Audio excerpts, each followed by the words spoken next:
जमीन कोणाच्या हक्काची, एकच मागणं, हातात रुपणं, एकच मागणं, हातात रुपणं. हरिभाऊ भुतेकर, हिवर्डी तालुका जिल्हा जालना. येथील एक शेतकरी म्हणून माझी काही जमीन, आमच्या परिवाराची 7 ते 8 एकर जमीन पूर्ण बाधित झालेली आहे.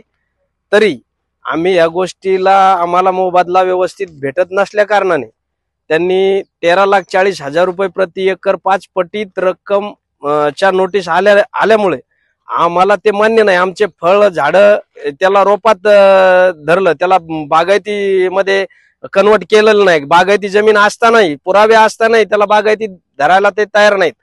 आम्ही बऱ्याच चक्रा मारून पण त्यांनी आम्हाला कोणत्याच गोष्टीचे प्रतिसाद न देता उडावडीचे उत्तर देऊन किंवा आम्ही आता करतोय, आमची प्रक्रिया चालू आहे, आम्ही असं करणार आहे, आमचं आणि त्याच्यात येऊन भूल थापात देऊन आतापर्यंत त्यांनी बरेच तपासण्या असतील, बरेच काही कामं असतील, हे त्यांनी त्यांचे खोटं बोलून इथपर्यंत आणलेले.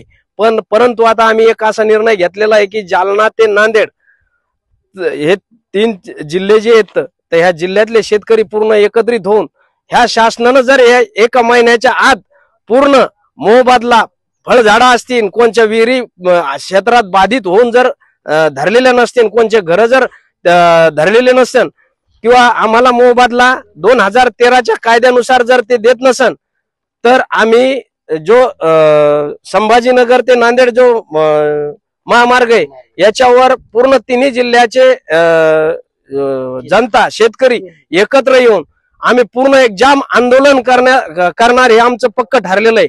आणि इथून पुढे आतापर्यंत जे त्यांच्या चाटाला याला त्याला धोके देऊन त्यांनी जे काही कामं केलेलं असेल, तर याला आतापर्यंत प्रत्येक शेतकरी बळी पडला, पण आता पडणार नाही. एकाही कर्मचाऱ्याला तिथं कलेक्टर जरी आला तर त्याची गय केल्या जाणार नाही. त्याला म्हणजे त्याची ते बाकी नियम कायदा कुठपर्यंत जायचं, आज जाईन का, केसेस होईन का, याचा आम्ही कुठलाही विचार करणार नाही.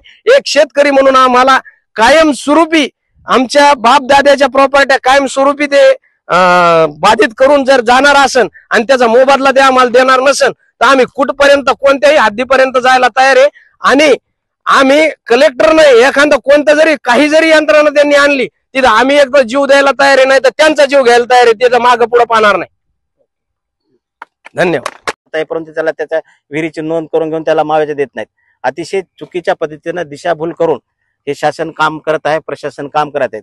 वेळोवेळी प्रशासनाला वेळोवेळी निवेदन दिले की बाबा रेडीनेकर दराप्रमाणे आमचे बाजारभाव वेगळे आहेत. रेडीनेकर मागील 5 ते 6 वर्षापासून वाढलेले नाहीत. त्याच्यामुळं बाजारभाव वास्तव या ठिकाणचे या जालना जिल्ह्यात आज आम्ही ज्या गावात आहोत तिथं 30 ते 40 लाख रुपये प्रति एकर या जमिनीचा भाव आहे. परंतु यांना 2 लाख रुपये 1.5 लाख रुपये पर्यंत याचं मूल्यांकन केलेलं आहे. रेडीनेकर दर हा बाजारभाव नाही, सुप्रीम कोर्टाचे निर्देश सुद्धा आलेले आहेत. परंतु हे शेतकऱ्याचे कुठलीही मागणी किंवा निवेदन स्वीकारायला तयार आहेत. आपल्या मनाप्रमाणे कारभार रेटून नेण्याचं काम MSRDCच्या दबावाखाली हे प्रशासन करत आहेत. आलं का लक्षात? त्याच्यानंतर आम्ही हायकोर्टात सुद्धा गेलो की शेतकऱ्यांच्या विविध मागण्या संदर्भात ते जे मूल्यांकन केले ते अतिशय चुकीच्या पद्धतीने केलं आहे आणि हे मूल्यांकन बाजारभावाप्रमाणे करावेत. आम्हाला हा रस्ता नको आहे. याच्या संदर्भात याचिका दाखल केली. त्या याचिकेचा निकाल लागल्यानंतर सुद्धा त्याची अंमलबजावणी हे प्रशासन करत नाही. त्याचबरोबर आम्ही माननीय मुख्यमंत्री साहेब एकनाथरावजी शिंदे साहेब यांची भेट घेऊन बाजारभावाप्रमाणे मूल्यांकन करावं, फेरमूल्यांकन करावं याच्या संदर्भात गेलो होतो. त्याने आदेश पारित करून जिल्हाधिकारी महोदयाकडून अहवाल मागितले. परंतु अहवाल दिल्यानंतर धोरणात्मक निर्णय माननीय महसूल मंत्री साहेबांनी जुलै महिन्यात घेतला. परंतु त्याची अंमलबजावणी नांदेड जिल्ह्यातला कलेक्टर करत नाही, ना परभणीचा करत नाही, ना जालना जिल्ह्याचा करत नाही. म्हणजे टाळाटाळ करून शेतकऱ्याची जमीन कशा प्रकारे हडप करायचं हेच प्रयत्न त्यांचा चालू आहे. म्हणून आमच्या बाधित शेतकऱ्यांनी आज सगळीकडून आज मेटाकोटीला आलाय. सगळ्यांनी अर्ज बाजारे केले, परंतु यांची मानसिकता प्रशासनातील अधिकारी किंवा MSRDC यांची कोणाची शासनाची आमच्या बाजूने नाही. म्हणून आम्हाला आता शेवटचं शस्त्र आम्हाला उचलायची वेळ आलेली आहे. ते म्हणजे आम्ही आमच्या शेतात कोण्याही मशिनरीला, कुठल्याही टेंडर गुत्तेदाराला आम्ही शेतात येऊ देणार नाही, आम्ही रस्ता होऊ देणार नाही, असे नांदेड, परभणी, जालना जिल्ह्यातील संपूर्ण शेतकऱ्यांनी हा निर्णय घेतला आहे. आम्ही पूर्ण 3 जिल्ह्यामध्ये संवाद यात्रा काढलेली आहे.